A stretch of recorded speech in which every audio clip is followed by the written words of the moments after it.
The true picture. Patience. That's the key. It had been too long since he'd had a good night's rest. 3 months of research, of planning, of stalking. All for this day. He keeps the briefcase by the side and takes out a phone and a small mirror from the purse. The look's perfect. The dress is a bad fit, but he's far too engrossed to let that distract him. As he waits in the lobby of the bank, unnecessary ideas start floating in his head. What if he's had a flat tire? What if he's not coming today? Maybe he's sick. No, not sick. He knew he'd left his house in the morning. A gardener had been paid to provide that information. Any moment now, he thinks. His eyes stay fixed to the bank door. Men of habit seldom stop to have an unnecessary cup of tea. There. There he comes. His prize. His ticket to happiness. He follows the distinguished-looking man at every second as he moves from one counter to the other, finally reaching the cashier. The same briefcase. As always. As the cashier takes his time to fill the briefcase up with money, the gentleman's eyes stray left and right nervously, feeling a little perturbed as if someone might be watching him. He closes the briefcase and locks it. At the same moment an old lady leaves her phone on the table and starts moving towards the gentleman who's now on his way towards the exit. She rushes over and intentionally crashes into him, falling to the ground. The man puts his briefcase on the counter and tries to help her up. "I'm so sorry, ma'am. I hope you're okay." "I didn't." Suddenly a shout roars through the bank. "Everybody down. Now." The gentleman looks up. He sees 4 people in black masks. They have guns in their hands. Big guns. "I said down. Everybody get down now." A robber points his gun towards the gentleman. "You. Hey you. Down. Now." He hesitates for a moment, then turns towards the counter looking for his briefcase. "It's not there." "I'll shoot you, you stupid idiot. Get down." He feels a tug on his trousers, looks down, and sees the old lady lying on the ground. She is pointing towards a briefcase on the ground. His briefcase. The robber comes up behind him, pointing his gun at the back of the man's head. "Looks like you have a death wish." No, I'm sorry. I'll get down." The man settles down on the ground beside the briefcase. "I'll be here. Right here." The robber goes back. "Now everybody stay quiet. I'm in charge of the situation. Just follow what I tell you and you'll be fine. This is not going to take much time." He signals the other robbers. One of them goes and stands next to the bank door. Another walks up to the bank manager and takes him to the vault. All of them wait. The gentleman is on the floor, face down, briefcase by his side. He looks up to see what the robbers are up to. The sound of the vault opening scares him and he buries his head to the ground as if he's been caught snooping. The vault door opens. All they hear is the sound of metal and levers.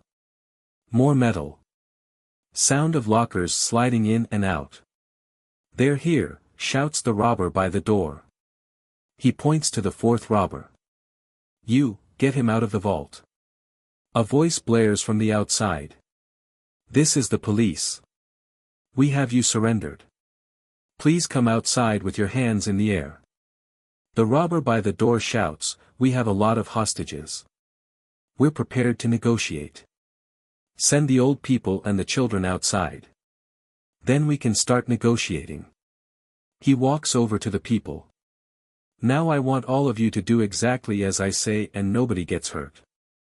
I want you to make 3 groups. All the children in one group, old people in the other, and the rest in the 3rd group." "Good. Now I want all the old people to get up and form a line and follow me. When I signal, I want all of you to walk out of the bank." He takes them to the door and opens it. "We're sending the old people outside. The children stay with us. The old people start walking out in a single file. The police come rushing to cover them and escort them to a safe place. Our negotiator is here. What do you want? The robbers exchange glances and then one of them goes towards the kids and catches hold of one of them.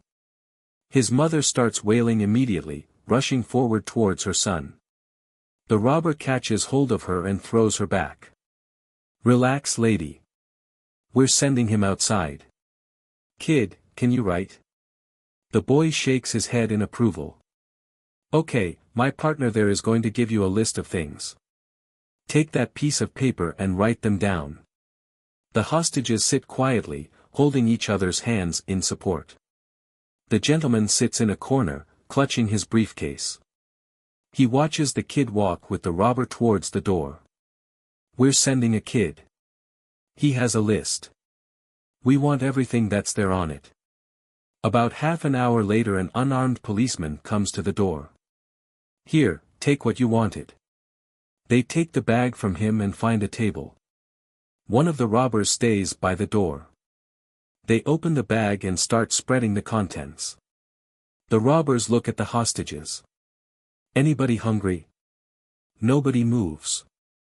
They watch in confusion as the robbers take out packets of food from the bag and spread them out. Then, as if it never mattered at all, they take off their masks and start hogging on the food. One of the robbers takes turns with the robber by the door and guards it while the other eats. It takes them less than 15 minutes to go through all the packets of food. When the food finishes, they turn to the hostages and announce. Okay, so everybody is free to go. Leave if you wish to. Nobody moves. I'm serious. Everybody go. It's over. A young man gets up and starts walking towards the door. Everybody looks at him. Then at the robbers. As they all watch, he reaches the door, steps out and starts running. The robbers look at the rest of the hostages. Anybody else who feels like leaving is welcome to. Slowly everyone starts getting up. Some walk to the door, some run and some remain confused. The gentleman cautiously gets up, picks up his briefcase, goes up to the door and walks out. A minute or so after the hostages go out, a team of policemen comes rushing in the bank and forces the robbers to surrender. Though force is hardly the right word, because when the police come and they find the robbers lying on the floor next to the food packets, as harmless as little children with toy guns. What do you mean plastic guns? What the hell are you talking about? The inspector in charge of the bank robbery was having a difficult time explaining to the deputy commissioner of police what had happened over the past hour. The robbers had surrendered as soon as the police stormed the bank. All of the hostages had already escaped. None of the money was missing. A few pieces of jewelry and a phone was recovered from one of the robbers. And they'd used fake guns. Plastic toy guns. What was the foo*king point of holding up a bank then? Have you interrogated them? Yes, sir. They're all homeless people. They claim they just acted out instructions that were given to them earlier. Apparently, someone hired them a week ago to hold up the bank. He gave them the toy guns. They were supposed to wait in the bank for a message. As soon as they got the message they started the whole charade. They were instructed to let the old people go, order food, eat it and then surrender. We traced the phone using the number but the cell phone was reported stolen yesterday. A sub-inspector standing outside, waiting patiently for the inspector to stop talking, enters the office. Sir, there is a gentleman outside who wants to talk to you. The inspector nods indifferently and returns his gaze to the DCP. But all this for what, inspector? It doesn't make sense. I'll check with the bank again, sir, go through the accounts again. Suddenly, the sub-inspector comes barging in the office. Sir, he refused to wait outside. I told. It was all a show. A distraction. The DCP and the inspector turn around to find the gentleman from the bank, and in his hand his briefcase. As they watch, he opens his briefcase and puts it on the table next to him.